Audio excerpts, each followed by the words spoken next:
So hello everyone, welcome and welcome back to our channel. তো আজকের ব্লগটা শুরু করছি রান্নাঘর থেকে। আজকে হচ্ছে আমার ফার্স্ট মান্থ অ্যানিভার্সারি, সেজন্য মা বাবাকে বলেছিলাম আসতে, আর মা বাবা প্রায় চলে এসেছিল, ফোন করেছে। আর এদিকে দেখো তোমাদের সঙ্গে কথা বলতে বলতে মা আর বাবা চলে এসছে এক ব্যাগ সবজি নিয়ে। আর হ্যাঁ, সব সবজিগুলো কিন্তু আমাদের নিজস্ব জমিতেই চাষ হয়। এরপরে যদি আমি ওই বাড়িতে যাই তাহলে তোমাদেরকে দেখাবো আমাদের কোন জমিতে এই সব সবজি চাষ হয়েছে। আর এদিকে দেখো আমার মা আমার হাতে বিলম্ব ফল ধরিয়ে। তোমরা কারা কারা এর আগে বিলম্ব ফল খেয়েছো তো আমাকে কমেন্ট করে কিন্তু জানাবে। মা আর বাবা অনেকটা লেট করে এসেছিল, তাই মা বাবাকে তাড়াতাড়ি খেতে দিয়ে আর ওদিকে দেখো আমাদের বিরিয়ানি রান্নার প্রস্তুতি চলছে। তোমাদের দাদা ভাই দেখো ওদিকে মাংসগুলো ধুয়ে দিচ্ছে, আর আমি এদিকে বেরেস্তার জন্য পেঁয়াজগুলো কেটে রেডি করে নিচ্ছি।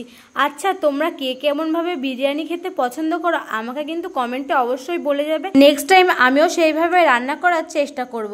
আর হ্যাঁ, বেরেস্তা করার সময় কিন্তু পেঁয়াজে নুন দিলে হবে না, তাহলে কিন্তু কড়াইতে লেগে যাবে। আর এদিকে দেখো আমি সমস্ত মশলা রেডি করে নিচ্ছি। আচ্ছা, মেয়েদের কি বিয়ে দিলেই পর হয়ে যায়? তাহলে চলো আমি আজ কিছু কথা তোমাদের সাথে শেয়ার করি। মেয়ে হলেই হবে না, মেয়ে হয়ে জন্ম নিলে ফর্সা হতে হবে, চেহারা ভালো হতে হবে, বেশি মোটা হওয়া যাবে না, আবার বেশি চিকনও হওয়া যাবে না, খাটাও হওয়া যাবে না, বেশি আবার বেশি লম্বা হওয়া যাবে না, একদম পারফেক্ট হতে হবে। কিন্তু বাবার প্রচুর টাকা থাকতে হবে, শিক্ষিত হতে হবে, সভ্য ভদ্র নম্র ঘরোয়া হতে হবে, তবেই না তুমি বাড়ির শ্বশুর বাড়ির লোক তোমাকে হাজার কথা বললে তোমাকে চোখ বুঝে আর কান বন্ধ করে শুনতে হবে। তাদের মেয়েদের কোনো দোষ হয় না, কিন্তু বাড়ির বউয়ের হাজার একটা দোষ তারা খুঁজে পাই। তবে যাই হোক, এদিকে দেখো আমাদের মাংসের জন্য মশলা রেডি করা হয়ে গেছে, আর আমি এদিকে দুধের সাথে কেশরগুলো গুলে নিলাম। কড়াই গরম করে তাতে আবার তেল দিয়ে গোটা লবঙ্গ, এলাচ, দারচিনি, শুকনো লঙ্কা, তেজপাতা দিয়ে ভালো করে নেড়েছে, কুচিয়ে রাখা পেঁয়াজগুলো দিয়ে ভালো করে ভেজে নেব। পেঁয়াজগুলো ভালো করে ভাজা ভাজা হয়ে গেলে তাতে দিয়ে দেবো আদা বাটা, লঙ্কা বাটা এবং রসুন বাটা। দেওয়া হয়ে গেলে যে ভালো করে নেড়েছে, যে দেখবো যে তেলটা ছেড়ে এসছে তখন দিয়ে দেবো শুকনো মশলা, লবণ, হলুদ গুঁড়ো, ধনে গুঁড়ো, জিরে গুঁড়ো, কাশ্মীরি শুকনো লঙ্কা গুঁড়ো এবং বিরিয়ানি মশলা।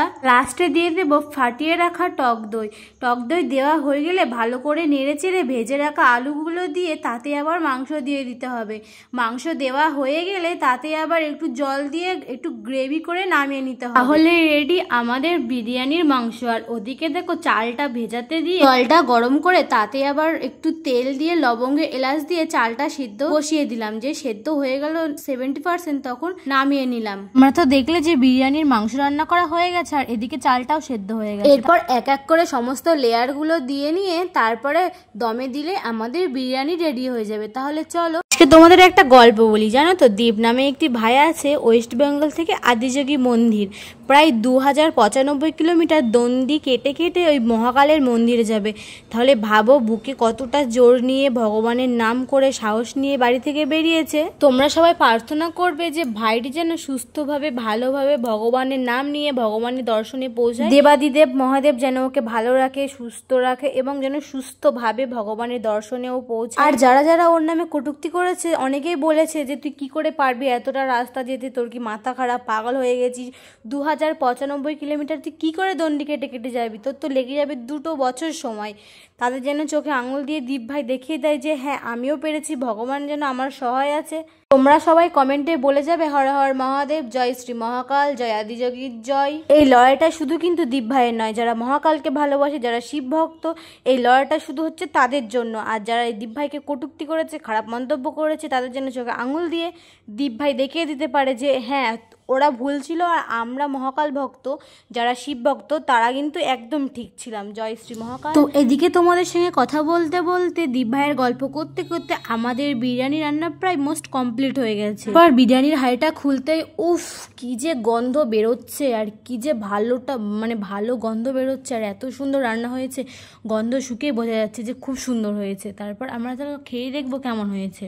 আমি এদিকে মাংসের লেগ পিসটা নিয়ে যা করছিলাম, বলছিলাম আমার এই লেগ পিসটা চাই, আমিই খাবো, এই লেগ পিসটা কাউকে দেবো না। তারপর আমার বরকে জিজ্ঞেস করলাম কেমন হয়েছে, ও বললো ভালো হয়েছে। তারপর আমার ভাইকে জিজ্ঞেস করলাম ভালো হয়েছে, আমার শ্বশুরমশাইও কমপ্লিমেন্ট দিয়ে দিল যে ভালো হয়েছে, আমার বাবাও বললো যে হ্যাঁ খুব সুন্দর হয়েছে। যে মেয়েটা বাপের বাড়িতে 1 গ্লাস জল ভরে খাইবার পারে না, সেই মেয়েটা শ্বশুর বাড়ি এসে সবাইকে রান্না করে খাওয়াচ্ছে। তাহলে ভাবো বিয়ের পর কত বদলে যায় মানুষ। এক চিলতে সিঁদুরেই সারা জীবন বদলে যায়। তাহলে চলো নিজের রান্না খেয়ে নিজেকে 10-এর মধ্যে কত দেওয়া যাক। তারপর ও ভাই রে ভাই, নিজের রান্না খেয়ে যে এত ভালো লাগবে আমি তো জানতামই না। তবে ভালোই হয়েছিল, 10-এর মধ্যে 9 দেওয়া যায়। আর যাই কও।